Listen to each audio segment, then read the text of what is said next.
Hello, everybody. Thank you again for joining us. And I am joined this evening by H.G. Tudor.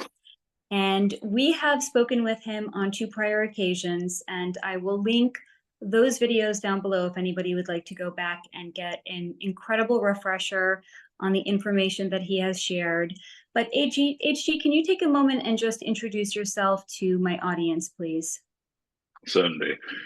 Thank you for welcoming me back, Faye. My name is H.G. Tudor. That's not my real name, it's a pseudonym. I'm a diagnosed narcissistic psychopath that has many fingers in many pies around the world, but the one that Faye knows me for, and for many people on the internet know me for, is for providing unrivaled content, enabling people to understand narcissism. That I allow you to come into my world to tell you how my mind works, how I see the world, and how others of my kind think, function, and operate.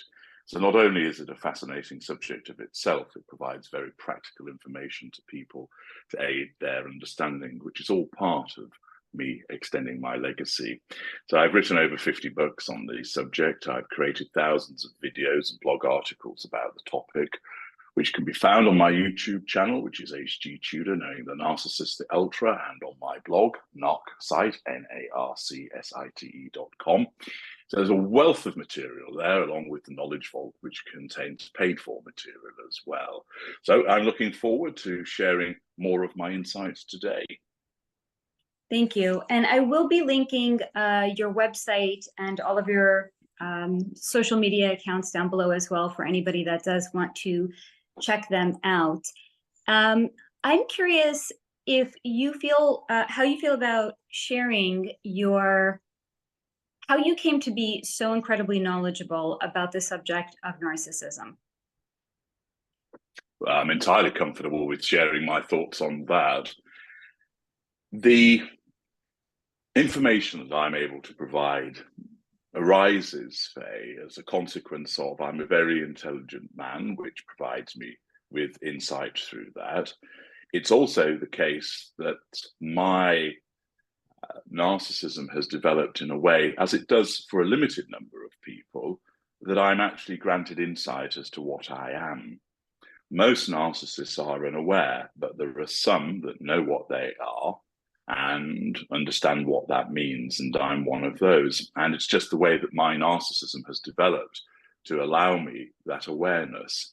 It's part of the evolution, I suppose. It's akin, why is it that certain people become better athletes than others? There's something intrinsic in the way that they have developed. Of course, there's training and diet and so forth, but at the end of the day, there are certain people who are superior footballers, for instance, to somebody else.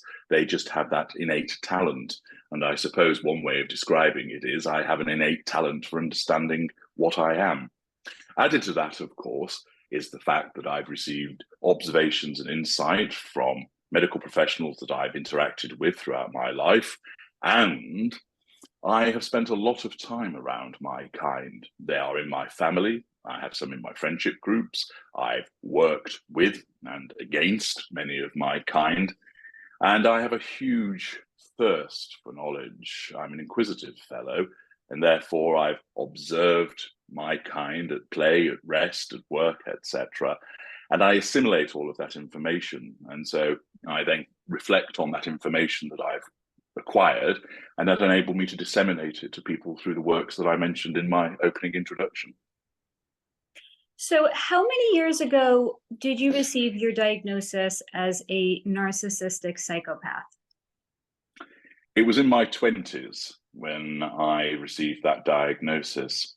Prior to that, I had always had an understanding that I was different to other people.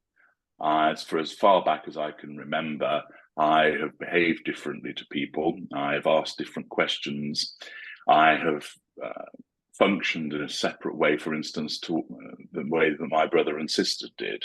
That was the earliest where I realized that there was a difference, which didn't concern me in the slightest. And as time went on, I could see that I responded differently to scenarios compared to other people, and I had a different outlook on the world to other people. I also saw, for instance, because my mother is a narcissist, that there were things that she did that I also did, and saw the link between those two. And as I got older, a former girlfriend told me that she believed that I was both narcissist and psychopath. And as I mentioned many times before, I said, "Oh, that's very interesting. Tell me more," because there's no subject that I'm more interested in than myself. And so I listened, and some of the points that she made perfect sense to me. Naturally, I didn't give her the admission that she was seeking. I simply said, "Well, that's all very interesting. Thank you for sharing that. I must now be about other matters," and away I went. And I went and did some reading, and I thought, aha, yeah, I thought that was the case. And then I basically had labels for what I was. And as a consequence of my interaction with medical professionals later on, for reasons which I've gone into many times, and I don't need to go into again, they came up with a formal diagnosis, and that was in my 20s. So I'm curious, now that you had this diagnosis and you came to be a self-aware so-called narcissist, if you can share how you know so much about empaths and how your knowledge of empaths has changed perhaps since becoming so-called self-aware. Go and speak to a hunter and ask them about the elk or the moose, or a fisherman about the perch or the cod or the salmon that he catches. And he'll undoubtedly be able to tell you the best spots to find those prey. He'll be able to tell you the most effective way of catching them. He'll tell you when it's the best season to do so. He'll tell you about the things that make it easier to catch them. Perhaps there's particular foods that they're attracted to. They'll tell you about how you need to mask your smell and you must ensure that you stand downwind. They'll tell you about how you should approach the act of catching this individual. They'll understand the habitat of the creature and so on and so forth. Why? Because by understanding all of that, it makes them a much more effective hunter. And it's exactly the same for me. The reason that I know so much about empaths is that they are my prey. And in order to be an effective hunter and predator, one must ensure that you understand your prey inside out. To fail to do so is remiss. Accordingly, as part of where I observed, as I mentioned earlier on, Faye, observing those of my kind and the way that they behaved, I also observed empaths and how they behave, what they have done, how they function, what their weaknesses are, what their dynamic is with people. And I absorbed all of that. And of course, I've had many victims who are empaths, and each one is treated akin to putting them under the microscope. How do they respond to this? How do they respond to that? And one fine-tunes one's interactions with them. And therefore, I build up a huge bank of knowledge about my prey. So like the hunter, like the fisherman, they are my subject matter alongside the narcissists. And as a consequence of keen observance, so I watch, I listen, I absorb, and I create this huge bank of knowledge about them. So that's where the knowledge comes from. It's a process of years of involvement with these individuals, which is done in order to make me more effective at what I am. In terms of what I thought about them, in terms of awareness, well, in a sense, I've always been aware that I've been different. When I had the formal confirmation as to what I am, that didn't really make any difference about how I saw empaths. I already saw them in a particular view prior to that, and being confirmed as to what I was, that didn't alter that viewpoint. That's kind of chilling that you refer to it as hunting, but I also feel like it's rather apropos, because for somebody that has been on the other receiving end of it, when you come to understand that you are actually involved with a narcissist, it can feel rather akin to being hunted. So I appreciate your candor in actually answering it that way. Precisely. Thank you for that. Can you also share how you experience personally for yourself your interaction with an empath and how that may differ from how you're going to be interacting or the experience that you have interacting with a so-called normal. The empath has an addiction to the narcissist, which makes them far more susceptible to being ensnared and kept ensnared compared to a normal. Narcissists pursue, either consciously or subconsciously, the prime aims, which is a person must be controlled, they must provide fuel, character traits, and residual benefits. Those four things can be provided by anybody that has a functioning heartbeat. So another narcissist can provide me with fuel. A normal can give me character traits. A narcissistic person who isn't a narcissist could provide me with some form of residual benefit. So all of the classifications of individuals that I use in this topic, namely empath, normal, narcissistic, and narcissist, can provide those prime aims. But it's a little bit like going to the supermarket and you have in front of you different types of orange. Some are larger and sweeter, some are smaller and more bitter, some present better value for money. And ultimately, the personal preference is one which suits your needs the best. So if you decide, well, I need an orange which is large, so I'm going to get lots of juice out of it, that is sweet tasting and doesn't cost me a lot of money, that is the type of orange that you're always going to go for. So similarly, for me, I need somebody that's easy to control, that provides lots of fuel, and has the capacity for character traits and residual benefits. And the classification of individual which matches that set of criteria is the empath. So the empath, because of their addiction, experiences what is called emotional thinking. Doesn't mean that they're hysterical. It simply means that logic goes out of the window and they, in a way, behave as if they are drunk, that their normal alerts and warning systems are temporarily taken offline as a consequence of this emotional thinking, that they don't see the red flags, or where they do, they don't act upon them. And this means that those individuals become far easier to draw in. At the end of the day, although I'm a superior type of narcissist, I still want to be able to get what I want swiftly, easily, and with a minimum of expenditure, because then that leaves me with time, asset, and resource to do other things and to ensnare other people. And it is a common theme amongst all narcissists that our narcissism effectively operates on an economy setting. So if you wanted a pint of milk, you could either go to the convenience store 500 yards from your apartment, or instead you could take a taxi to the airport, get on a plane, fly to the United Kingdom, get a taxi at the other end, go to Waitrose, pick up a pint of milk from there, and then do the journey in reverse. Which one are you going to do? You're going to go to the convenience store. So similarly, the narcissist wants the individual that's easiest to control, that will provide the most fuel, character traits, and residual benefits. Now, there might be a narcissist that will fountain with fuel because they have a low threshold on their ignited fury. So they will get angry very quickly.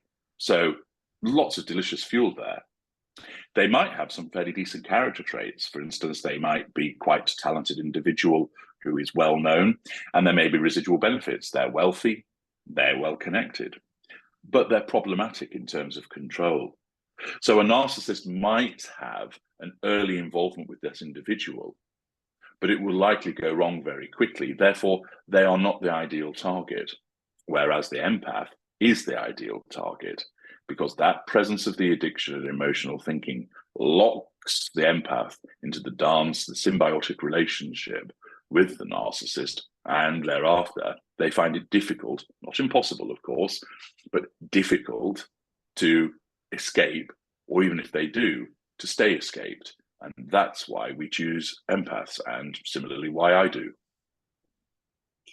So I think you actually answered the next question I was going to ask, which is why empaths are the preferred partner for a narcissist. But it sounds like it is actually the emotional thinking that you had mentioned. So can you speak a little bit more about the emotional thinking? Yes. So if you were to say to somebody, as a hypothetical case, so you sit down with them and you say, imagine if you met somebody and they told you that you're the most beautiful woman in the world, that you've never met anybody like you, that I've fallen in love with you on the second date, I want to marry you and have children, I want to spend all of my time with you, I'm going to send you lots of messages, I'm going to turn up at your front door reciting poetry uninvited and give you lots of gifts, what would you think? That person would likely think, ooh, that's a bit creepy, it's a bit over the top. It sounds nice, but it's a bit full on actually, so I'd be a little bit wary. They're using logic.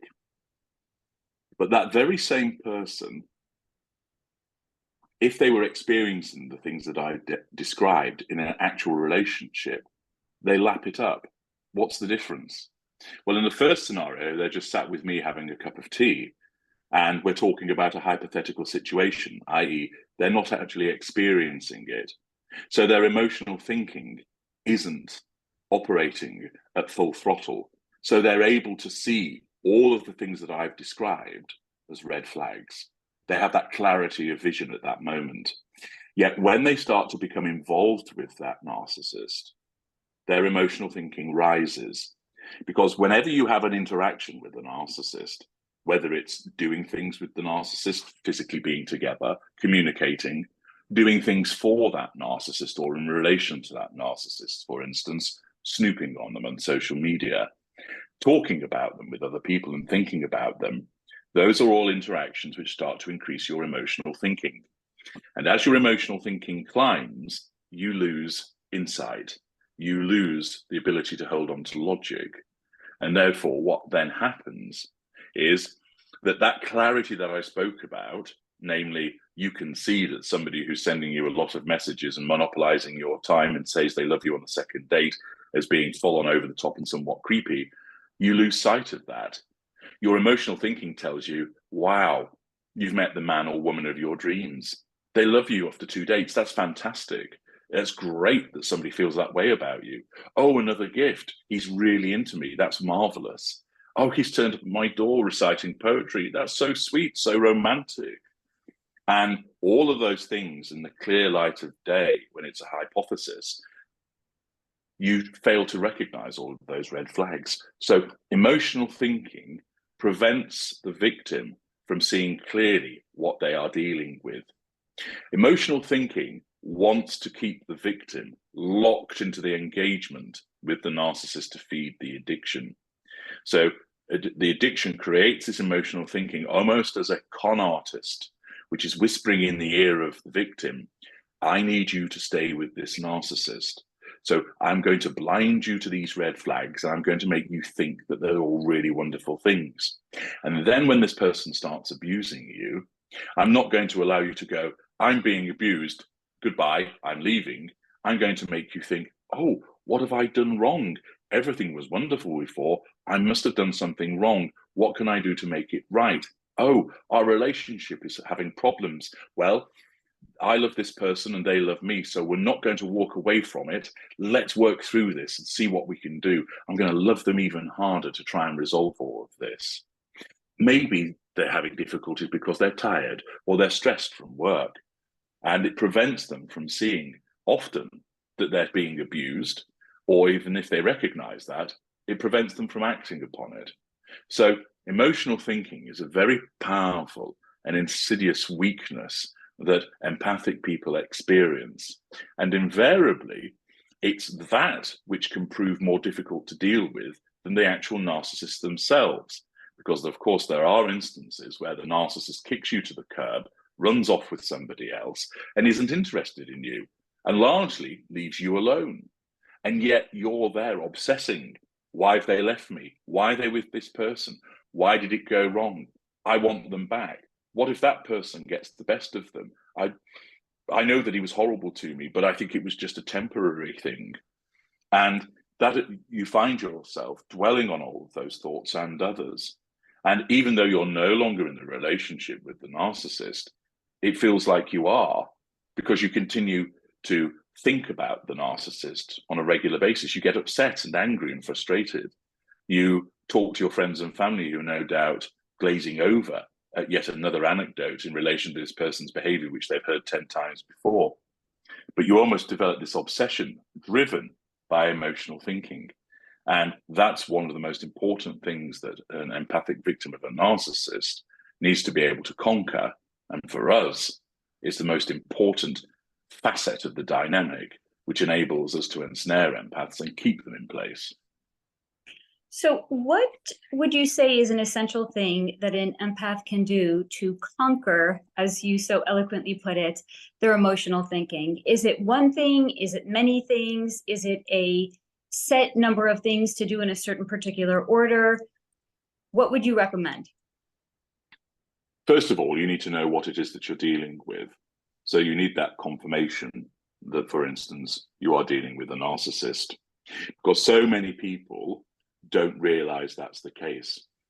Regularly, I see it, and you will see it in the news about another person who's been subjected to coercive control, a person who, only yesterday, I created a video about an Irish lady whose partner, an Irish police officer, had basically said to her while she was giving birth, "I've only come here to watch you bleed to death." And the midwife overheard this and sent him out of the delivery room. So that was fortunate the midwife heard that. And there was a whole article about his behaviors, which I broke down vis-a-vis the narcissistic dynamic to help people understand a real life example. Narcissism wasn't mentioned at all. And this happens time and time again, that narcissism is not picked up on. So you need to understand that's what you're dealing with, because with that, as you know, comes a wealth of different understanding about what drives this person, why they think the way that they do, why they behave the way that they do, the distortion field through which they see the world. And anybody who has immersed themselves in my work and narcissism generally knows it's a fascinating and huge topic. And it really is like going down the rabbit hole in terms of, gosh, I never realized there was this whole thing in relation to this particular type of behavior. I just thought I was being abused, or he was a drunkard, or she was high maintenance, for instance. So the first thing is you need to understand what it is that you're dealing with and what that means. And naturally, accessing my work in relation to gaining all of that understanding will provide you with clarity. You then need to implement the first golden rule of freedom, which is once you know, you go, you get out and you stay out. The principle of go-so, as I've developed. And that means implementing a total no contact regime. And if you do that, over time, your emotional thinking will drop down to the lowest level. Every single time you have an interaction with a narcissist, your emotional thinking will go back up. So I often talk about imagining a huge bathtub with 5 taps on it. And those 5 taps represent the arenas of interaction. And when you're with the narcissist, all of those 5 taps are on, they're flowing with emotional thinking, filling up that bathtub. And then you get realization as to what you're dealing with. So you pull out the plug, but you've got a huge bathtub that needs to drain, and that plug hole's not very big. But if those taps are still on, it's never going to drain away. So you need to be able to, one, know what you're dealing with to pull out the plug, and then you need to turn those taps off. Now, what can happen is some people turn the tap down, but not off. They might turn it off and then it comes back on again.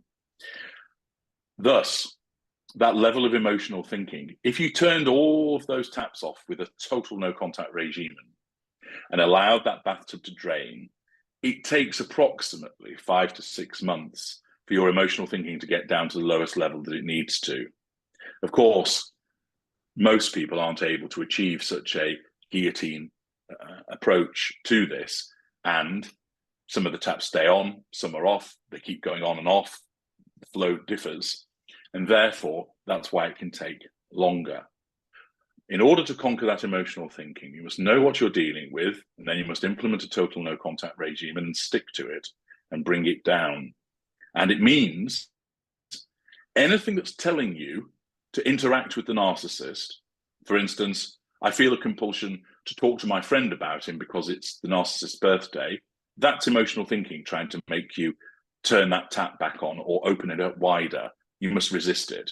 If you think, well, I'm feeling better about myself, I'm just going to have a little mooch around on the internet to see what he's up to, find out if there's trouble in paradise in his new relationship.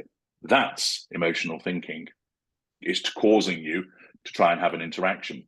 If you think that low down P of S, I'm going to go and give her the benefit of my thoughts about her. I'm going to go and tell her that I know she's a narcissist. So I'm going to go around there full of piss and vinegar and hammer on the door.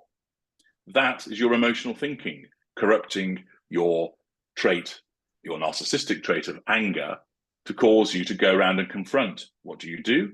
You have just entered an arena of interaction. You have increased your emotional thinking again.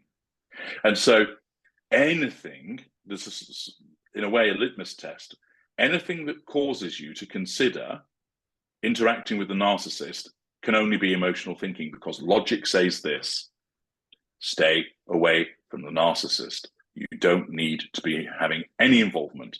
The only narcissist you should ever have any involvement with is me, because I'm the voice of the logic and the clarity that you require. So you brought up a lot of really interesting points that I kind of want to touch on, which is, I know that you have books on this subject, so I'm not sure how much you feel comfortable sharing, but what would you say to people that don't have the exact luxury of GOSO, getting out and staying out, if, for example, they are co-parenting with a narcissist? So what kind of no contact regime can they implement in that case, or how can they modify that to suit their needs if they have to have some sort of ongoing contact with the narcissist in their life? Many people think that they can't implement a total no contact regime, and actually they can. It may require effort and sacrifice, but if you're overweight and you need to lose weight, you're going to have to sacrifice. Pizza and ice cream and donuts are off the menu, because if they're not, you're not going to lose any weight, or you'll only lose it slowly. It's often the case that many people are impacted by that emotional thinking at the very outset, so that they think, I can't do a total no contact regime because, and actually many of the reasons they put forward are not particularly good ones. They're honest reasons. It's not like they're lying about it. But the fact is, you come to me and tell me why you can't, and I'll tell you how you can. Often you might not like what I've got to say because it will involve some sacrifice and some hard work. But that's often what prevents people, because at the end of the day, unless you are chained to a radiator in the basement of the narcissist's house, you have the capacity to get away from them. I accept that in certain instances it may not be easy, but you still have the capacity to do so. There are very few legitimate exceptions to the no contact regime. And one, which you've touched upon, is where you're co-parenting with a narcissist and a court has ordered that you must have some form of interaction with that narcissist. Naturally, you can't disobey the court order. You might try and go back and get it changed. So that's an option for heading towards a go-so scenario. But some people think that they can't do a total no contact regime when they're co-parenting, and you can. Now, as I mentioned, if that court order says you must speak to, or you must have a telephone number that's made available to the narcissist so they can communicate with you about the children, then you can't do total no contact, and there's a legitimate exception. But that isn't always the case. And there are many instances where, and I set all of this out in my How to Co-Parent with a Narcissist Assistance package, I detail practical ways that you can actually do total no contact or almost total no contact, even though you're co-parenting. And there's lots of practical tips in there that many people might not have been aware of or didn't think they could implement, which helps them get to that position. The starting point should always be, I must achieve total no contact, because if you do that, you're not going to be abused any longer. You're going to get your emotional thinking down faster. So that's the Holy Grail. That's what you must aim for. Not, oh, well, I'll kind of do low contact or no, the starting point should be strive for the ultimate outcome. And you'll be surprised that it's more achievable than you may think. You see, sometimes people have instances such as, I don't want to leave the house. We've got a lovely house. Well, if you think that having a lovely house is more important than your sanity and well-being, you might want to have another look at your priorities. If, for instance, somebody says, well, I haven't got anywhere to go, of course it's advantageous to have somewhere to go to, but have you really made the effort to find out? And in some instances where you're particularly in danger, you get out with the clothes on your back and you go and stay in a hotel, or you sofa surf, or hell, you go and stay in a tent or whatever. Is it fair that you have to leave your house behind? No, it's not. But this isn't about fairness. It's about effectiveness. It's about doing what's needed to ensure, because if you remain in that house with the narcissist because you think, I don't want to give up the house, you're going to be tormented. You're going to continue to be abused. You're putting yourself in the firing line. So you have in the past mentioned that gray rock, which is kind of held to be like the gold standard of how an empath can, especially if they have to co-parent, let's say, for example, that's kind of like held as the gold standard of how the empath can safely, one could say, interact with a narcissist. However, I have heard you say that it is not effective in any means. So can you speak a little bit more about that? Certainly, Faye.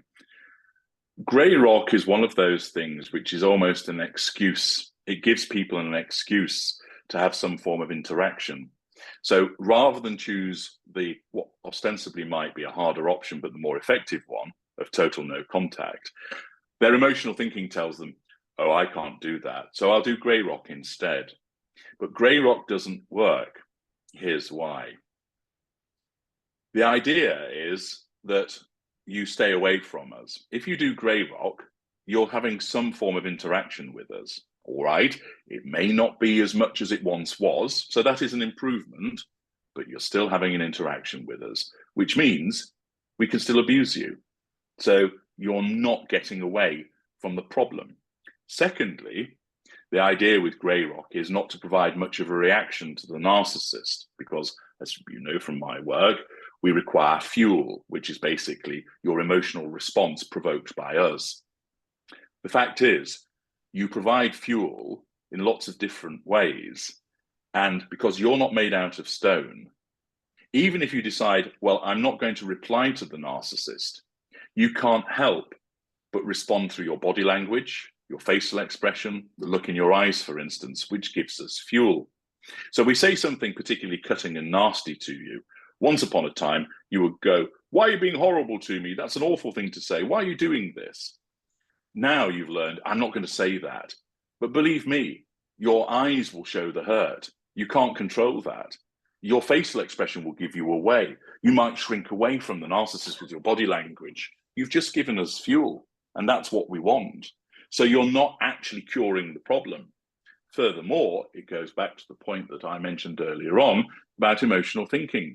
You're still interacting with the narcissist, which means you're going to increase your emotional thinking and keep it at a too high a level.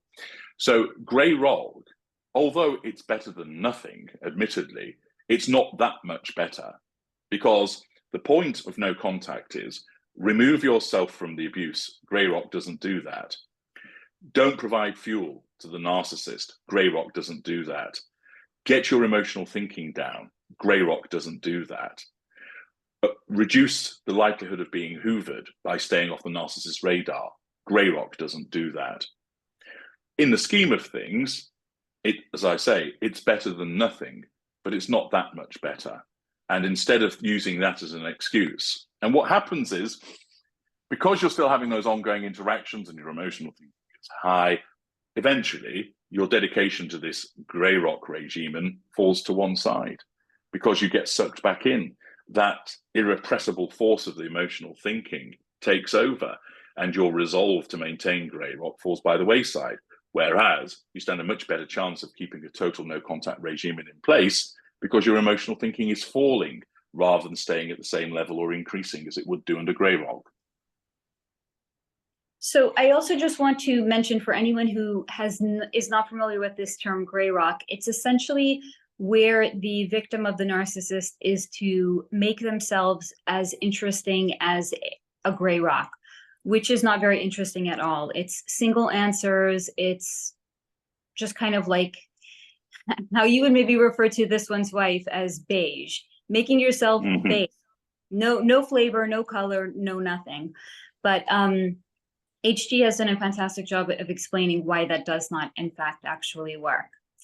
Now, to go back a moment ago, you had mentioned, and you have this really great series that you do on an ongoing basis, as you had mentioned, where you'll kind of go to stories that are playing out in the world. It could even be somebody sharing their own experience being on a dating site, or stories that are going to be in publications where narcissism is not mentioned, but you can view it through the lens and understand it as narcissism. And I think probably a lot of your Tudorites as well have gotten to that point as well. But I'm wondering, why do you think there is so much of a lack of awareness that it is in fact narcissism?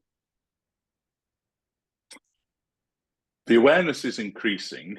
If you were to compare, for instance, the number of channels on YouTube talking about narcissism now to 20 years ago, well, YouTube, I think, just about existed then, didn't it? Or across the internet as a whole, there's a great proliferation of that information compared to how it was. But when you then compare that as against general relationship advice, you will see time and time again that narcissism isn't mentioned. I think part of the difficulty that arises relates to the fact that there is a reluctance among certain people to use the word, even if they actually do know about it. So whilst I appreciate there are certain ethical considerations that certain practitioners operate under, which means they can't mention it or ought not to mention it where they haven't actually done an actual one-on-one diagnosis, one understands that. So that's part of the issue, but it's only a small part of it.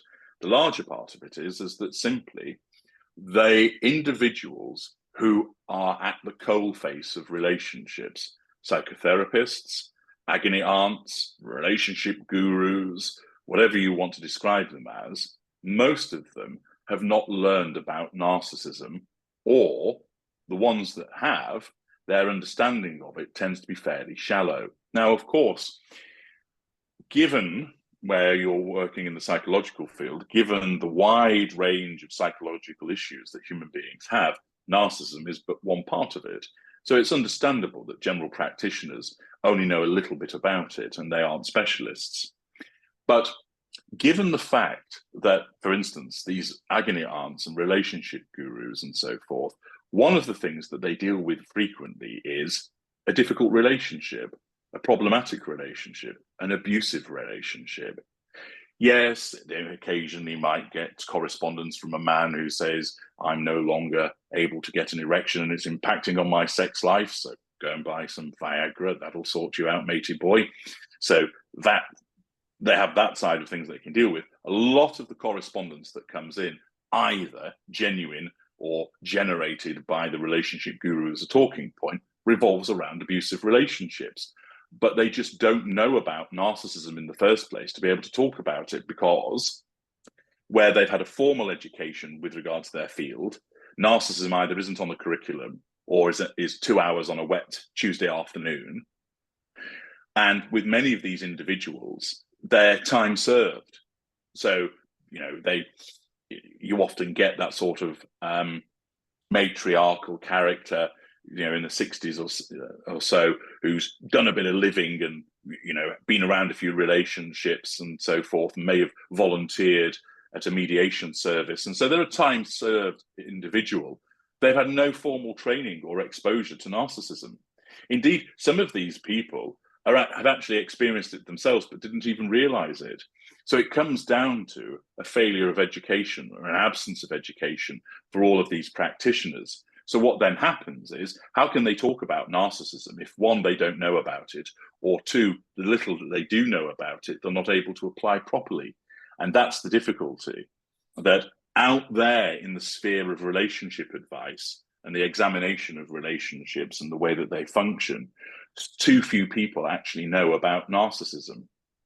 And it's invariably people who've on the receiving end of it, who then go to Mr. Internet and go and visit Google and put in, why does he not respond to my text messages? Or why does she blow hot and cold? And immediately they get these answers and they find themselves in this world of narcissism. Oh, right, okay, so that's what it is. And they come across my work or provided by other individuals, and they drink deep at the well of knowledge. And so they become greater experts in it than these so-called advisors, because the advisors simply haven't been exposed to the knowledge of what it is. Can you also speak to why there is, or why there might appear to be, a overproliferation of what some might consider to be narcissistic misinformation that is available on the web? Yes, this is a habitual bugbear of mine, so I'm rather pleased that you've touched on it, Faye. The first is, there are numerous people that have the best of intentions to help other individuals. Often, these are people who are genuine victims of narcissists.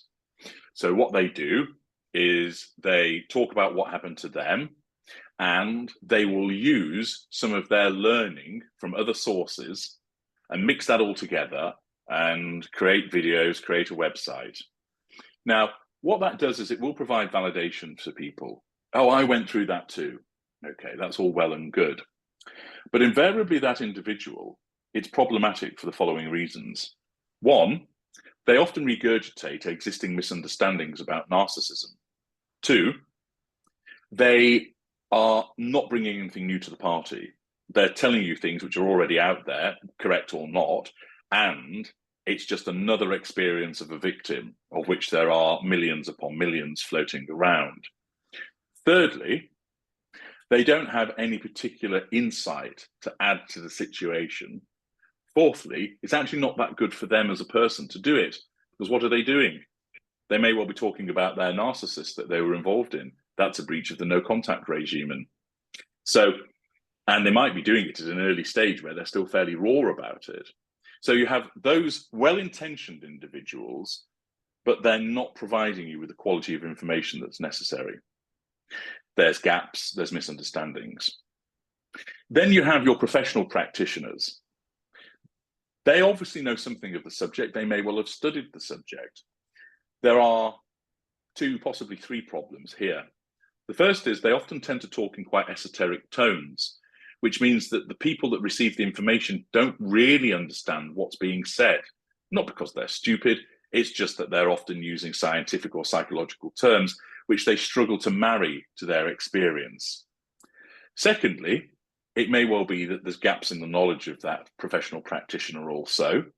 Thirdly, many of them actually haven't experienced it themselves. And it's a frequent complaint of individuals that they went to see somebody who apparently specialized in narcissism, but it became apparent that they never actually experienced it and they just read about it. And that came through in the information they were providing.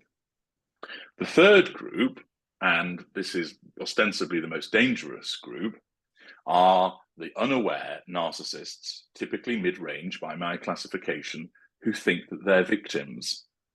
If you think about it, if you're the victim of a narcissist, your priority ought to be, I get away from the narcissist and I heal, I get better, I improve everything that went wrong when I was in a relationship with this person.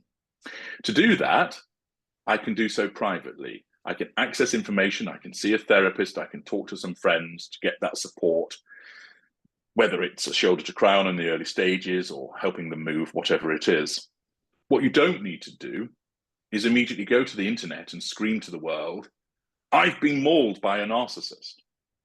And yet, what you see are these individuals whose first reaction is not only to say that's what's happened to them, but to provide you with an ongoing commentary about what's going on and a spat and so on and so forth.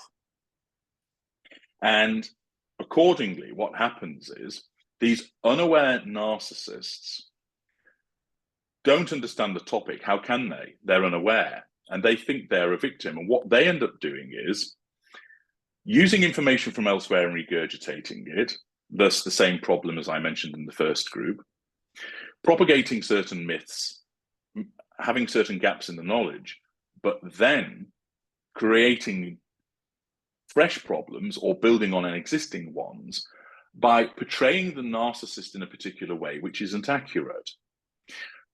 That unaware narcissist believes themselves to be a victim. So their narcissism tells them that the narcissist in their world, who isn't actually one, is hell-bent on destroying them, that is haranguing them each and every day. There is a revision of history caused by their own narcissism to control their audience by saying, and he did this, and then he did that, and he's pursuing me even now, and oh, what was that noise? That's him knocking at the door or whatever. And so their narcissism creates a revision of history as to what has gone on in order to control that audience. So the audience responds saying, sending hugs, stunning and brave, you have my support, etc. Thus they receive the fuel. And all they do is keep propagating misinformation about narcissism. And those people watching that channel, they aren't able to differentiate between a genuine victim and a narcissist. Over time, they might be able to do so. So many of my valuable viewers, having immersed themselves in the quality of my information, do come to me and send a video and they say, HG, I think this person is a narcissist. Do you agree? It might make a worthwhile video, etc. And so there are, of course, videos out there which show a genuine situation between a narcissist and a victim, and it's been posted by the victim as part of their seeking to warn others, etc.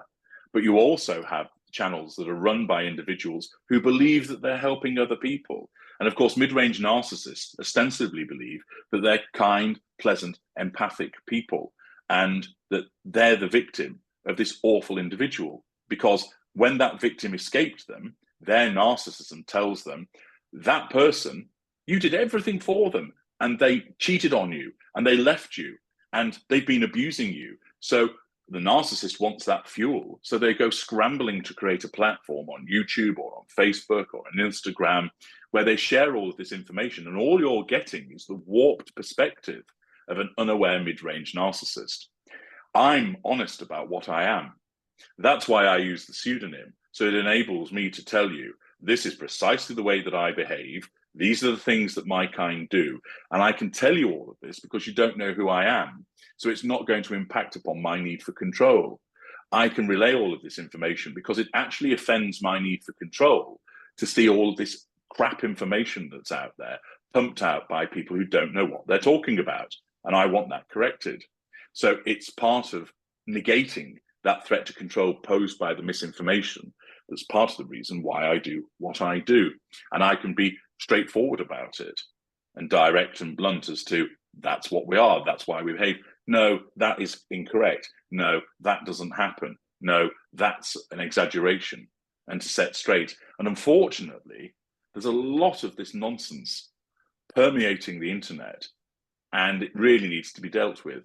So that's quite understandably why I explain to people, you need to choose your sources very carefully when it comes to understanding about narcissism. And naturally, if you use my material, you're not going to go wrong.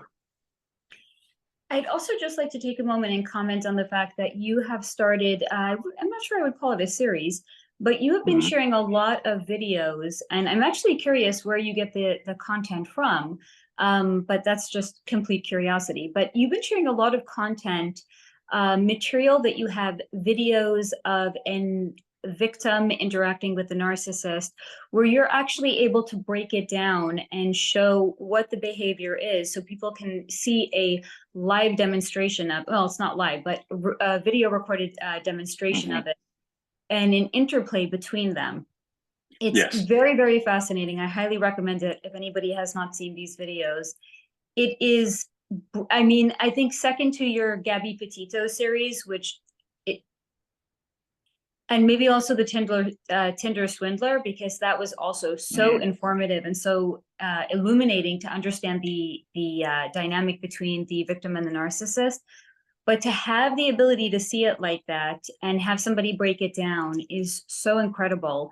And is this material that is actually submitted to you from the victims where they want to get your professional assessment? Where are you coming across this material from? Oh, Faye, I make mention to my valuable viewers that if there's a topic they'd like me to cover, then they can email me and suggest topics, and many people do. So they might send me a news article showing something that's gone on where they think, I believe that's a narcissist, that might make a useful example for you to talk about, HG. Naturally, some of the material I find myself. And when it comes to the videos, again, some people send them in, and I have one particular viewer and reader of my work who has sort of made it a bit of a side mission for herself to hunt down these videos from the internet and then offer them to me to say, I think this is a good example. And this person, excuse me, has a very good understanding of my work. So she's particularly adept at finding examples of, let's say, a lower mid-ranger in action, or here's some examples of hoovers. So having understood my work, she is then able to go and look on the internet and go, aha, not only do I recognize that's likely to be a narcissist, but it shows this facet of the dynamic. So she's very useful in that regard and sends that to me saying, I think it shows this, HG. Do you agree? So naturally it goes through my assessment as to whether it cuts the mustard as an example. So that's where, so the series is Watch the Narcissist in Action. And a number of the videos that appear in that have come via her seeking out these excellent examples. So other people do contribute, but the bulk of them have come from that particular individual. And she's able to sniff out these videos because she understands my work so well. So she's an absolute star in that respect and providing that material, and then I can use it. Because I don't really have the time to go around looking for this. I am reliant upon people offering recommendations. Of course, I read a number of newspapers. I take my news from lots of different sources. So I will come across articles myself and I think, oh, that's a good example of a narcissist, so I'll use that. But I also encourage people to send me articles and videos of it in action so that I can then use that for, of course, the person has put it out there on the internet to begin with. So it's not like you're showing something that's private. They've already put it out there. The only thing that I don't want people to send me is videos created by other people about the topic. I haven't got the time or the interest. So if you like the live raw footage of an interaction between two people, which you think is narcissist versus victim, so a couple that are having a series of arguments, that's fine. What I don't want is, this often happens in relation to this one's wife, is people send me another commentator about this one's wife's work saying, HG, this person's talked about this. What do you think? I haven't got time to sit through that person's video. I'm not interested. But if you find some raw footage on the internet that you think demonstrates an interaction between narcissist and victim, maybe even between narcissist and narcissist, then send the video to me and I'll take a look. And I always welcome that new material.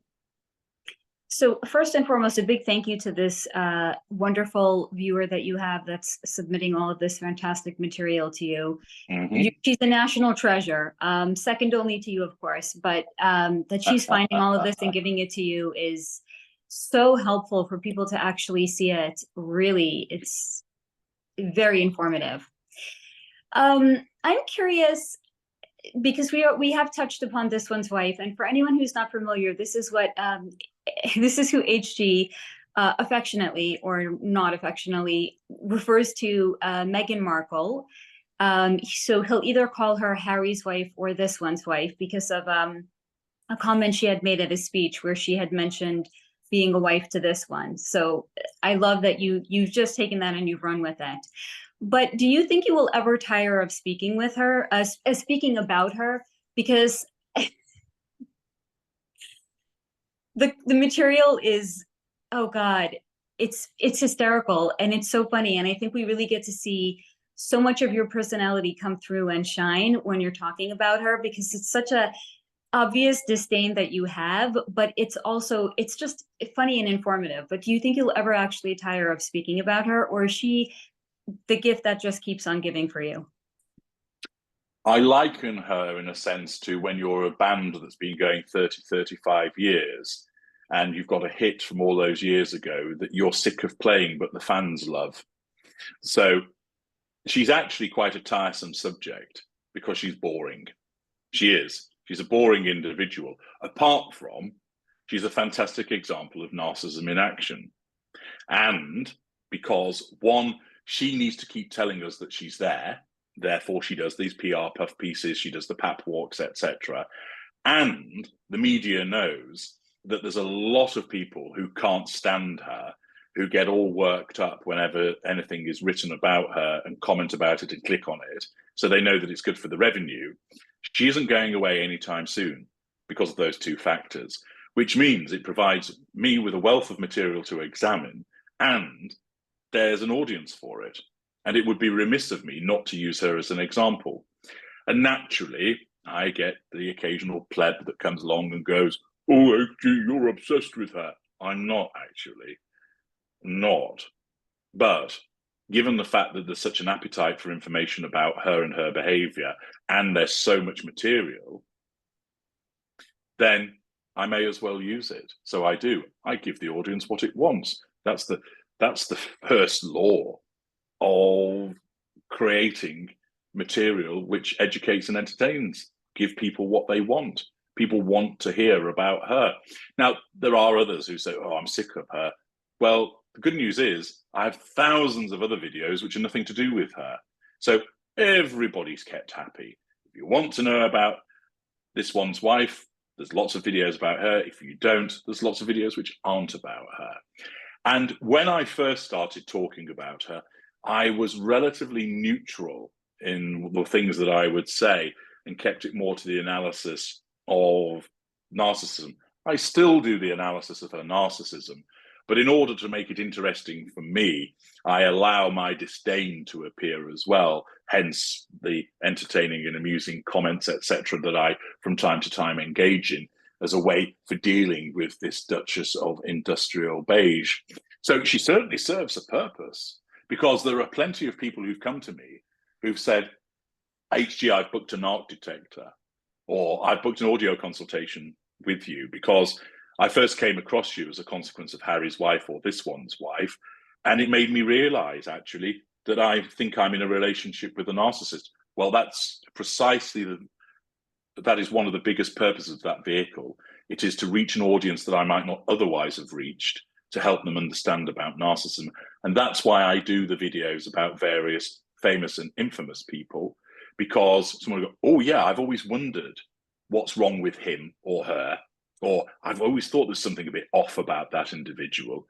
So the celebrity breakdowns and the famous people breakdowns, political breakdowns, etc., that I do, putting people under the Tudor scope, as I call it, that's why it interests people. And of course, I also use the examples of individuals who aren't well known, who perhaps get a bit of prominence on a local or national news. So there was one yesterday called "Brick to the Head, Narcissist in Action," where that was just a citizen, so to speak, but it provided you with another example of a narcissist, nobody famous, nobody well known, but an excellent example.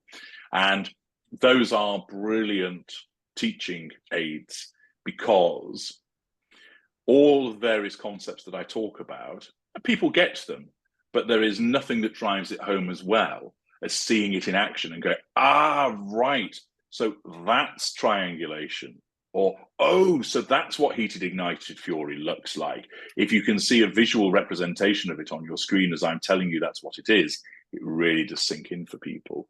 So that's why I create those videos utilizing existing material or articles, because it really drives it home that this is not an academic subject. This is what is actually happening to people. So I have one more question that I want to ask about that, and then I want to switch gears and go back to empaths. But I'm kind of curious from your perspective, being the ultra and being from the elevated vantage point and understanding your kind so well.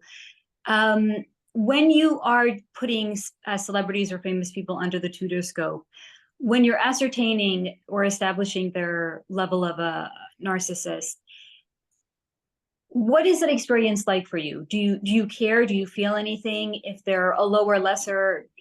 Like, what's the experience like for you when you are analyzing them? It is an intellectual exercise of going to the evidence, which is taken from a variety of different sources: video interviews, written interviews, puff pieces, historical pieces, journalistic articles, whatever it might be. So I take that information from a wide range of sources and strip out the relative examples which go one way or another with regard to making the determination as to what that person is. So it's a wholly forensic exercise. And the emphasis, of course, is upon utilizing an example which is teaching people things so that they understand and learn from it. That's the aim of it. What do I think about those individuals? I don't really have a view about them. Ask a scientist, what does he think about the microbes that he's looking at? He doesn't. They're just a means to an end. It's similar with the people that I analyze under my Tudor scope. They are just there to enable me to reach my aim, which is educating people and extending my legacy. So I don't think to myself, Christ, he's an odious individual, isn't he? Or, oh, what an absolute sweetie she is. None of those thoughts go through my head. It's all geared to, what does this mean? What does this show? Does this serve the purpose of making a particular point about an aspect of their personality, which goes towards showing emotional empathy or an absence of thereof, and so on and so forth? So it's a purely forensic exercise.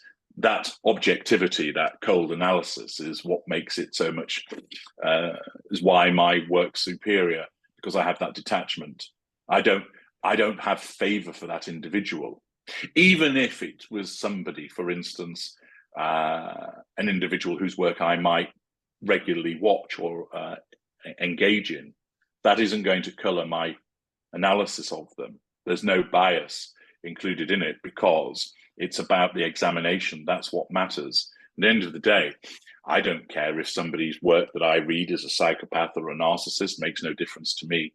Other people might be affected by that, something that, of course, periodically is an issue for me. There are some people that won't access my work because of what I am. You're allowed to do that. It's your choice. You're missing out, but I fully understand that some people say, no, he's not for me. I can't stomach what he is. Other people say, yeah, would never want to meet him, but his work is so effective. I don't really care that he is that. I care about the effectiveness of getting out of this particular situation. Is your cold detachment because of the narcissism, or is that the psychopathy? It's a psychopathy. And we have discussed that previously. Again, guys, I'm going to link that video down below if you have not yet seen it. It's rather insightful, and I'll just leave it at that. Now, can you speak to, in your experience or your understanding, if empaths are born or made? An individual has the capacity to become an empath. So that's contained within them, and they develop their empathy as a consequence of as they develop as a human being. So in actual fact, an infant child, starts off more narcissistic than empathic, because that child, an infant human child, is pathetic. It can't walk, it can't feed itself, it can't hydrate itself, it can't regulate its temperature in terms of reaching for clothing, it can't soothe itself. Therefore, there is a primary caregiver, maybe more than one caregiver. And that caregiver comes along and offers a breast or a bottle, clothes the child, soothes them, rocks them, whatever it might be, rubs their back to get their wind up, etc. And that child starts off believing that that person only exists for them, that they're almost like an automaton that comes out of a cupboard to attend to their need. And it's only over time that that child develops emotional empathy by recognizing and being taught, but they have to have the capacity to receive it, that there are things such as sharing and cooperation and patience, waiting your turn, etc., politeness and so forth, which become taught to the child. So the child has to have the capacity to have that emotional empathy imbued in them and then be exposed to, in effect, learning it. Now, you have a classification system for narcissists as well as empaths. So can you speak a little bit as to the different classifications that you have for empaths? Yes. So with empaths, I divide them into school and cadre. So the schools are standard, super, codependent, and contagion. And I've got various works explaining what all of that means.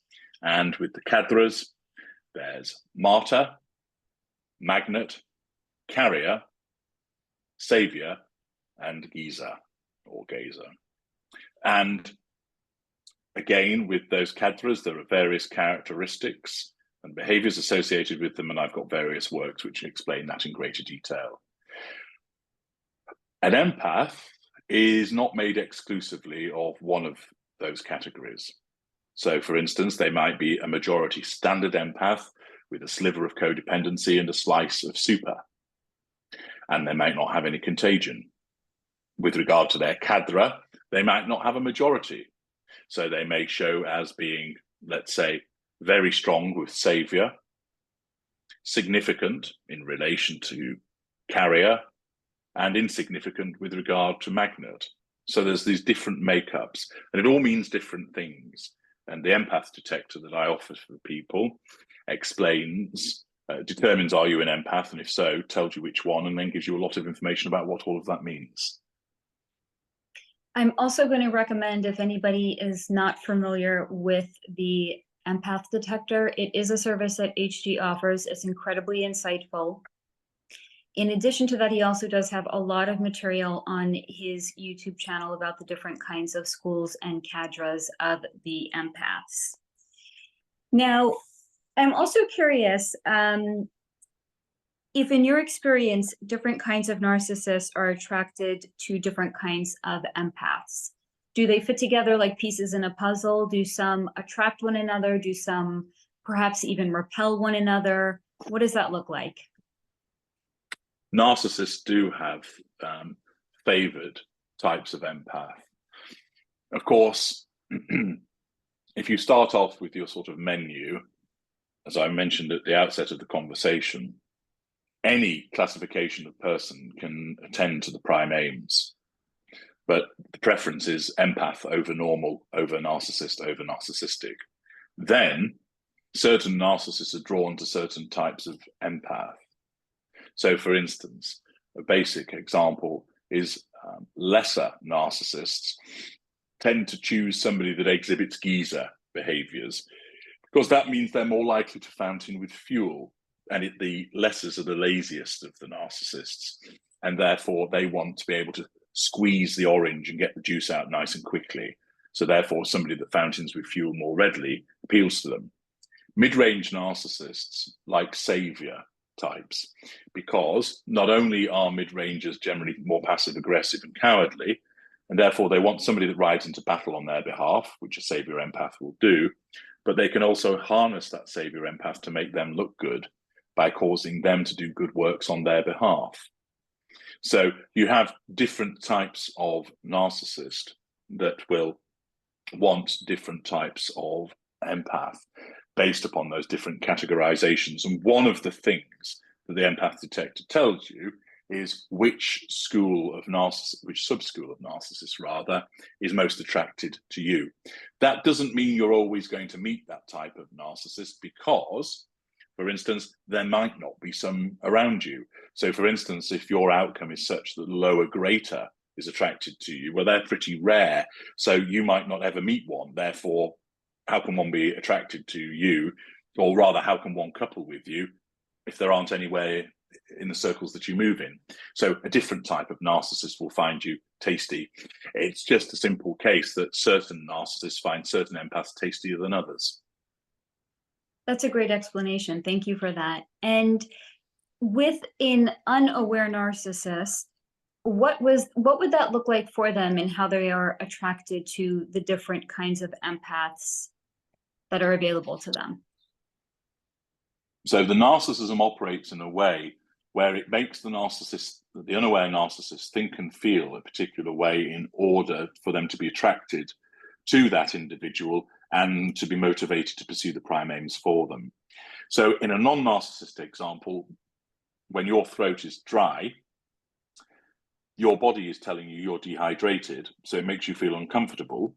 You understand what that means, so you go and get a drink. You remaining hydrated is crucial for you remaining alive. If you didn't have the experience of thirst, you would not necessarily be disciplined enough to have a drink every couple of hours, or say, or more frequently if you were exerting yourself or it was particularly hot. Therefore, you would risk dehydration, resulting in injury or death. Thus, your body has evolved with that self-defense mechanism to drive you to seek hydration to keep you alive. The narcissism operates in a similar way. It causes the narcissist to view the empath in a particular way so that they then respond in an appropriate way to pursue that individual. So, for instance, it will cause that narcissist to look upon that individual favorably, that they'll be infatuated with that individual, that they will see them as the most fragrant, delightful, kind individual, then that appeals to them. Or that they see them as really sexy, intriguing individuals, so they're drawn to them. So there's lots of different ways that the narcissism essentially creates a feeling and a thought, a mindset in the narcissist to drive them to be attracted to particular individuals who are empaths. And can you also explain what an empath supernova is? An empathic supernova is essentially an instance where an empath who has some super in their empathic makeup reaches a point whereby they go over a threshold so that they, for want of a better description, explode. Doesn't necessarily mean that they are angry. It can be a very controlled, focused energy. And the purpose of it is essentially to cause them to find an escape route in relation to the narcissist. So it's not per se about attacking the narcissist and getting all medieval on their ass. Many people misunderstand and they go, yeah, I'm a Hyoka ninja empathic supernova empath. It's an event, not a classification. And the event occurs when the narcissist pushes and pushes in a particular way against that individual who has that aspect of super in their categorization, so that they explode. And if you will, they blast a path which enables them to either escape the narcissist completely or get a path to safety with regard to the situation that they find themselves in. They fight back in a way that isn't about attacking the narcissist. It's actually more defensive than that. But it enables the narcissist. It's almost as if the empath crouches into a ball, channels his energy, and it's like an electromagnetic pulse that goes boom. And the narcissist is temporarily stunned and taken aback, so that that empath is then able to move themselves to freedom. I talk about that more in a video and write about it in a blog article as well to help people understand what it is. But many people think that they experience an empathic supernova because, well, it sounds a bit cool, and actually they don't. What they invariably, their response is more of what's called a cliff fight back, which is where you're backed into a corner and you have no choice but to suddenly go boom. And I've got another video which is cliff fight back versus empathic supernova to help people understand the difference between the two. I'm gonna have to check that out. That is definitely a video I have not seen, and I don't know how that's okay. Look through the cracks, because that sounds fantastic. But you said that's only will occur with somebody that has super in their classification. So would Yeah, that be, you're saying that might be an empath that actually gets away on their own and they're not necessarily disengaged from? correct. So it might be that they find themselves in a particular situation and the empathic supernova allows them to sort of blast back the narcissist so that they escape from that situation, that they reach a particular resolution. In other instances, it's the thing that drives them to escape from the narcissist completely. Interesting. Okay, thank you for that. Now, I am curious, in your experience, how an empath can protect themselves against your kind. The simplest answer to that is access my work. It's about one, as I mentioned earlier, recognize you're dealing with a narcissist, understand what that means, implement no contact and stick to it. Those are the essential planks of how you protect yourself. Moving forward, to avoid getting caught again, you need to ensure that you've lowered your emotional thinking, which means a number of months of staying away from known narcissists. Stay away from the hunting grounds as set out in my book, Sitting Target, so you reduce the risk of you being caught again. And at this point, you will have reduced your emotional thinking to a low level that you see everything in pin sharp crikey vision, that you're able to observe individuals without the distraction of emotional thinking. So in a way, you've sobered up. You also need to have learned what the red flags are, the black flags are, the early warning detector that I provide in the knowledge vault, so that now, with a clear head and unimpaired vision, you know what to look for and you'll pay notice to it as well. So when you're in the ensnarement, the way you protect yourself is know what you're dealing with, then implement your no contact regime and get yourself out, keep yourself out, lower your emotional thinking. Once you've done that and stayed away, make sure that you're not going anywhere where you might get dragged back in by a narcissist whilst your emotional thinking comes down. Learn what are the signs of the narcissist. Understand what are the calling signs, the calling cards of the narcissist. And then moving forward, you can implement that knowledge with low emotional thinking so that immediately you'll go, hang on a second, this man I'm dating, something's not right here. I'm seeing lots of red flags. I'm backing off. You spot the red flags and you act on them. Hitherto, you either wouldn't know what to look for, or if you did, you wouldn't pay any attention to them. Now you understand what you need to look for and you have that clarity of vision. So can you also speak to what the red flags and the black flags are? Not that you yourself haven't spoken about it, not that we haven't spoken about it. I just feel like they're so important and it bears repeating again. Well, they're covered in 2 books that I've written, Red Flag and Black Flag. So there's a lot of detail in there.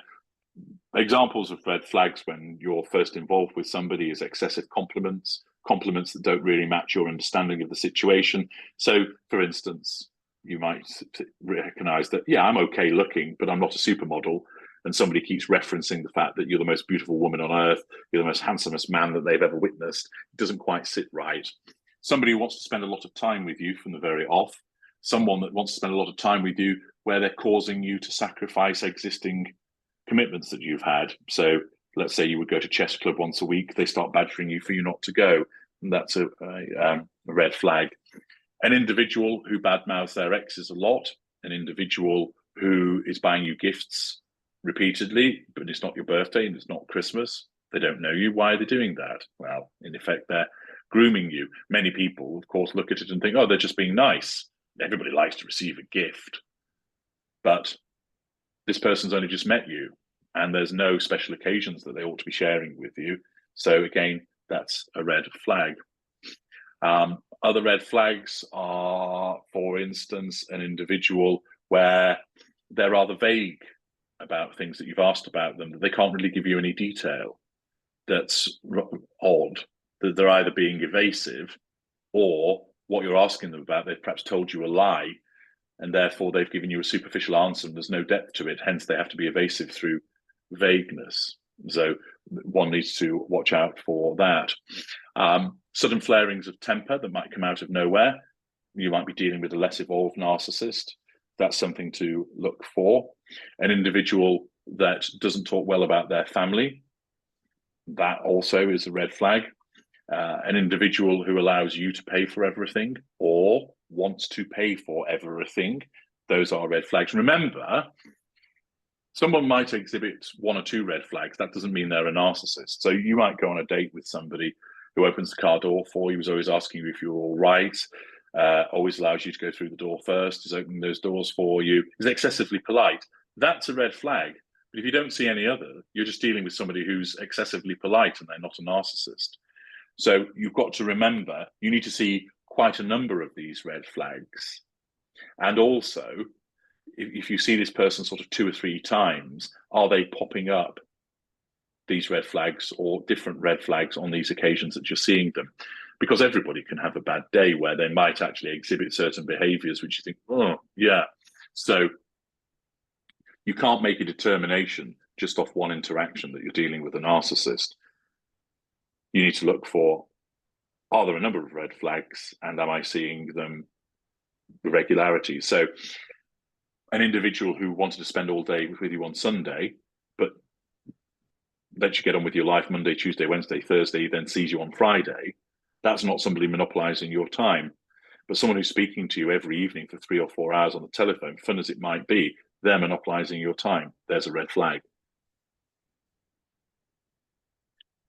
How much do you feel like boundaries also come into play in the exchange between an empath and a narcissist?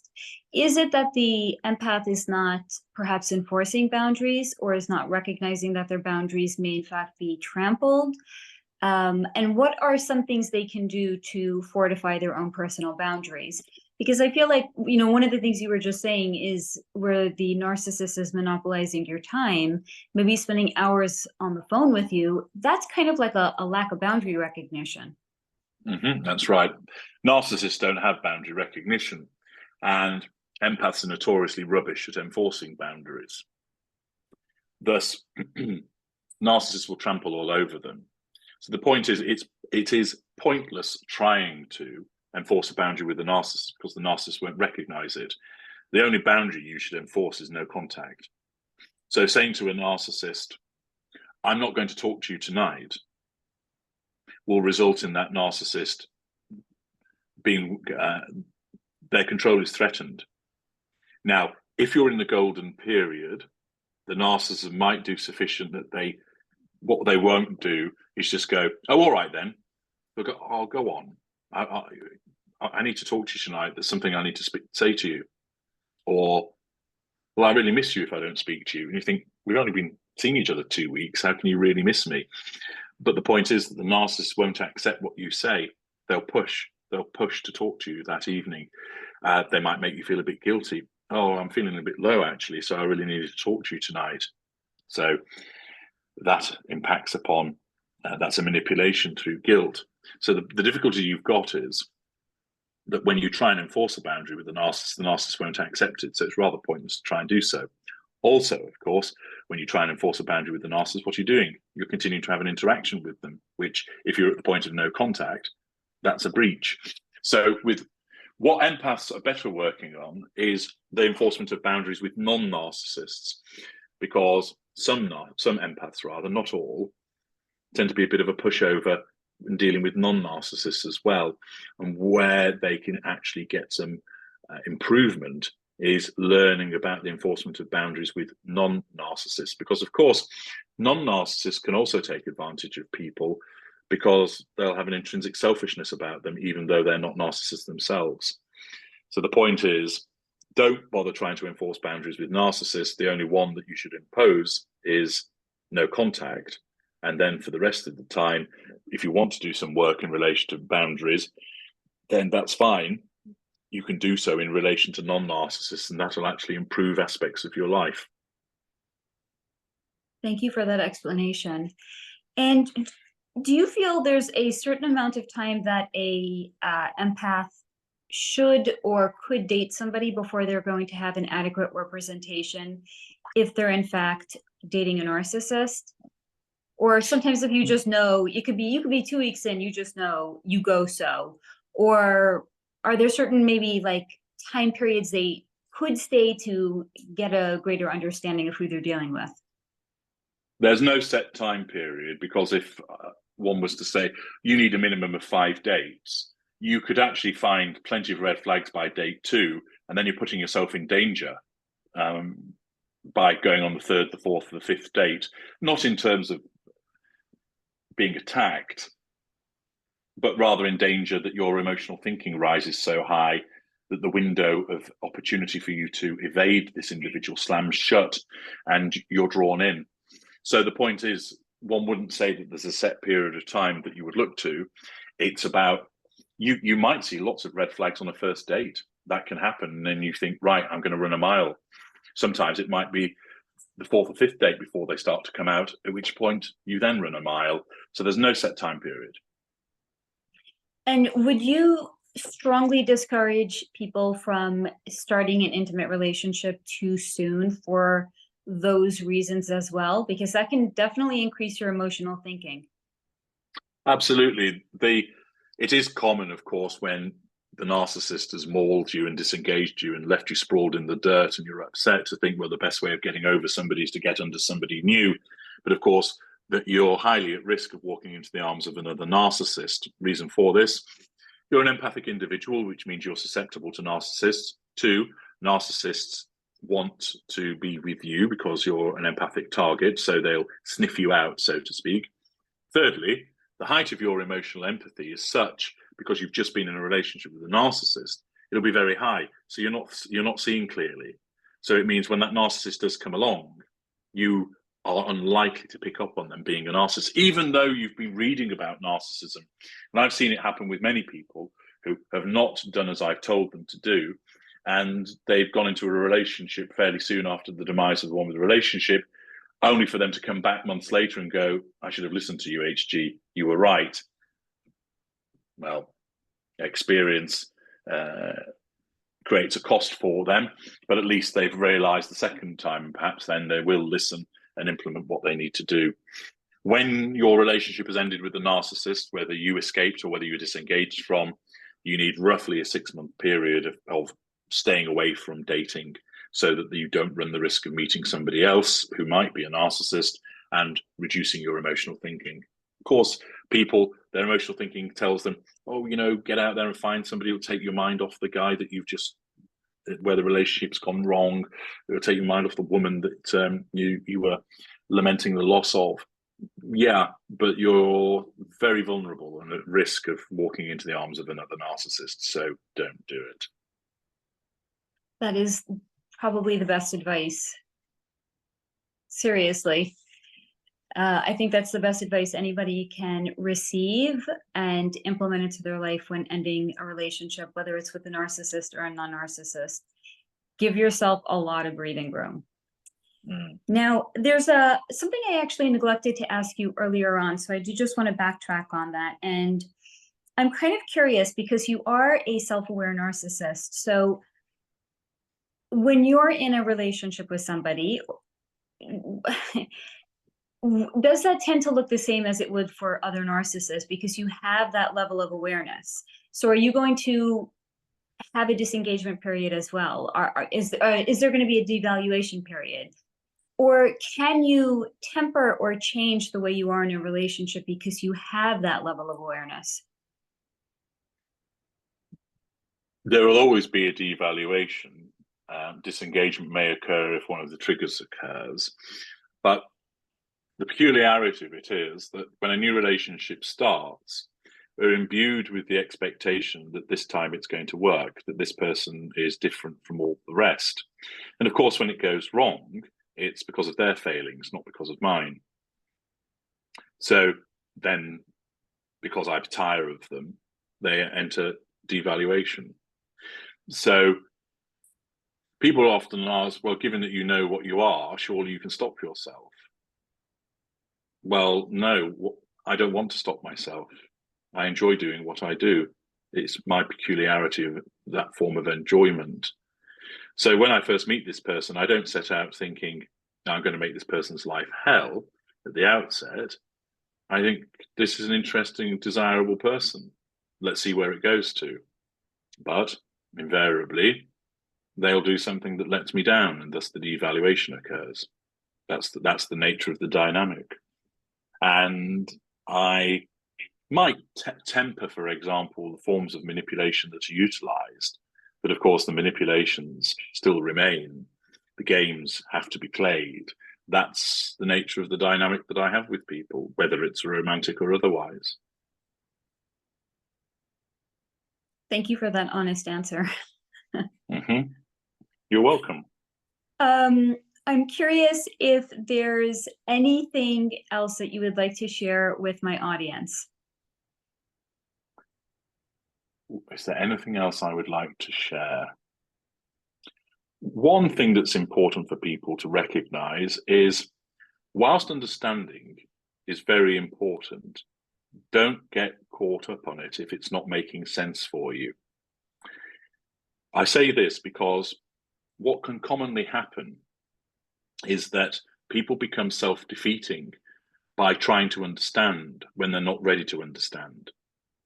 For some people, all you need to know is this: you're involved with a narcissist, get out and stay away from them. Yeah, but what did it mean when he did this? Forget that. You're dealing with a narcissist. It's a little bit like your house is on fire. You need to get out now. Yeah, but how did the fire start? I need to go and look and see why it started. Your house is on fire. Get out. Yeah, but I'll just go and get this personal possession. No, your house is on fire. Get out. Where will the fire move to next? I need to go and see. No, you don't. Your house is on fire. Get out. So what can happen is, because your emotional thinking is so high, you think to yourself, I need to understand what's happened to me. On the face of it, that seems entirely logical, Faye. It makes sense. But because your emotional thinking is so high, you're not going to be able to understand it. It's not because you're stupid or dumb. It's because your emotional thinking doesn't want you to understand. Because if you understand, you'll stop feeding your addiction. So your emotional thinking wants to cloud your thoughts, in effect. So you think, I've read about narcissism, but I still don't understand what it meant when he did this. So I'm going to talk to my friends about it, and I'm going to think about it. Well, what are you doing? You're entering arenas of interaction. You're keeping your emotional thinking high. So guess what? You don't understand it. And rather than go, the reason I don't understand is because I'm keeping my emotional thinking high, you go, no, I still don't get it.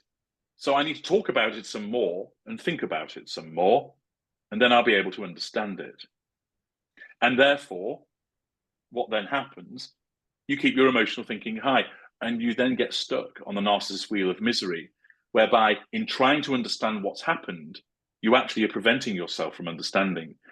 Some people, their emotional thinking has dropped down, so they create room in their head for the logic to permeate, and they're able to understand. But for other people, they're not at that stage yet. And sometimes all that they're capable of understanding and accepting is this: this is a narcissist, get away from them, stay away from them. You can work out what it all meant later on. In the same way, you can speak to the fire department about why the fire started and all that other stuff later. The important thing is remove yourself, because if you remove yourself and you stay away, your emotional thinking will come down, and then you can revisit these questions and it'll start to make sense. So if you find yourself at that stage of, I'm reading about it, but it still doesn't make any sense to me, I'm not grasping it, stop trying to understand, just get on with your no contact regime and revisit those questions later. Thank you for that. And as you were talking, another question came up, which is, what would you say to somebody that has perhaps shared they acknowledge there's narcissists in their life, but they feel like they keep getting hoovered back in? What could somebody in that situation do? Well, they need to look at why they haven't put in place a no contact regime, and they need to analyze what regime they put in place and see the weaknesses in it. So the best thing they could do is speak to me, and I could give them their objective analysis and say, here's where you're going wrong, this is what you need. So it's a little bit like coming along and saying, there are these problems with my house, can you survey it and tell me what the problems are, so then I know what I need to do? So often it's helpful to get a third party who understands the subject, i.e. me, to analyze what you've been doing and to tell you where you've been going wrong, and then tell you what you need to do to correct it so that you're not going to get hoovered any longer. Hmm. Can you share with us what it's like being what it is like being the ultra? Marvelous. The ability to know oneself and to sit in the rarefied stratosphere, looking down on everything else, being able to see the patterns in people's behaviors, to be able to anticipate what they're going to do next, to be able to play the games. It's all entertaining and keeps the boredom at bay. I don't experience sadness. I don't experience loneliness. I am an effective individual. So having that level of knowledge and the abilities which enables me to go to some very interesting places, do some extremely interesting things, much of which I can't talk about, then it's great to be me, quite simply. So you said you don't experience sadness or loneliness. Do you experience happiness? No. So would you say that your temperament is more even, more balanced? Yes, it is. Naturally, there'll be occasions where fury tries to make its presence felt, but for the most part, you would see me as a composed individual. So you won't see me drop onto the floor sobbing. That just will never, ever happen and never has happened. I don't sit on my own going, oh, I wish I knew more people. That doesn't happen. I don't run around elated. Some narcissists do portray happiness and elation, although they're not really experiencing it. It's the receipt of fuel. But I'm not an individual that's given to outpourings of emotion, even where it's manufactured. That's not the way that I function. Do people have the capacity to surprise you? I've seen a lot, I've done a lot, I've experienced a lot, but one of the things that I stand by is there is always something to be learned. So I wouldn't say I would necessarily be surprised, but there are many things yet that I have not uncovered or experienced that I may well do so. There are other worlds, so to speak, to look into.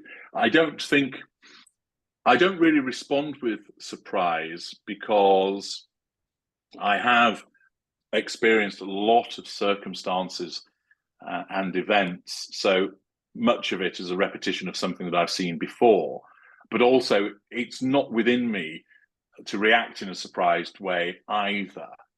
I evaluate and assess and absorb what's going on. And often there's an inkling of that was going to be the case. So I'm not somebody that's given to being surprised, but I recognize there's still plenty to learn. I think the other way of asking that, which is, are people predictable to you?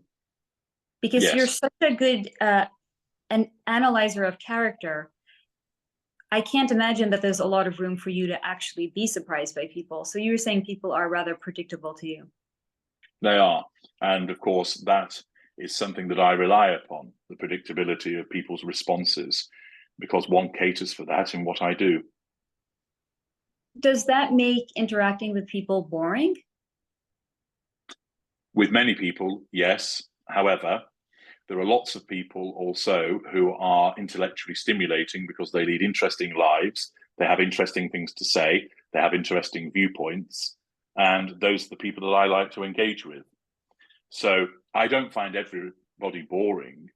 For instance, I've got friends from when I was a child who are still my friends. Granted, I don't interact with them every single day, but I remain friends with them because they serve a purpose to me, but also I find them interesting individuals. So when we meet up, they've got interesting things to tell me about what they've been doing lately, where they've been to. They'll have interesting viewpoints on the world.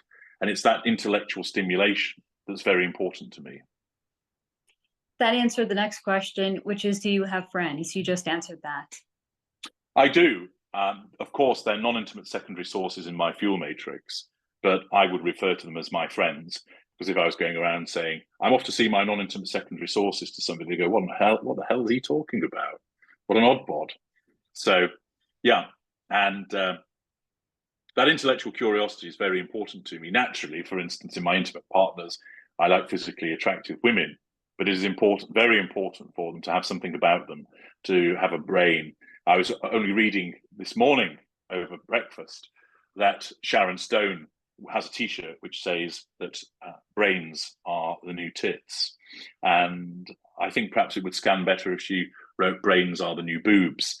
But the fact is, she's right in that having somebody that's got something about them, a curiosity for the world, an appetite for information. One of the things which I find very tedious is where people just stay within a narrow path, that they're not open to discussion, to debate, to that. And many people, oh, I am, but they're not. Because most people are creatures of habit. And also, the world is losing its ability to critically assess information because people are becoming intellectually lazier. We are heading towards the idiocracy, as prophesied in the film of that name. But that's a topic for another day. It sounds like you identify as a sapiosexual, where a mental stimulation is incredibly important to you. It is, but also I enjoy the act of sex in the sense of it provides me with fuel. I have nerve endings like anybody else, and I'm a rather sexual being. But so I can, for want of a better description, bang the brains out of somebody, and they don't, I'm not expecting them to start talking about the works of Shakespeare whilst we're making Beast with Two Backs. However, if there's going to be any degree of longevity in that relationship, if that individual doesn't have much to say for themselves, it's, a one-night stand and that's it. Because thereafter, I would just be tempted to chop their head off because I find them so boring. So there has to be that intellectual stimulation that goes with it. I like interesting people because that provides me with character trait acquisition. Not only does it keep boredom at bay, but it enables me to learn from people, which then makes me all the more effective. I can't do everything. So what I can is I can do much more through other people by hearing about their experience. So, for instance, I have a friend who works in the defense industry in one particular country. The information I get from him is very useful in terms of what I do professionally, but it was also interesting of itself. I have another friend who's a restaurateur. His experiences and the people that he deals with are interesting anecdotes to listen to and provide me with the basis of information that I can use. So I have different social groups that provide me with interesting things. I don't have cardboard cutout people in my life because they're not catering to the prime aims and they're boring.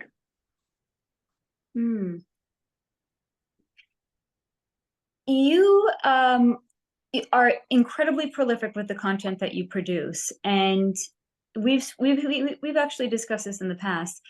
I'm also curious, because you do a fair number of interviews, what it's like when you're interacting with people, and if there's any level of tedium, because I feel like you probably get asked a lot of the same questions on an ongoing basis. So what that's like for you to be constantly either asked the same questions or to be sharing the same information over and over again.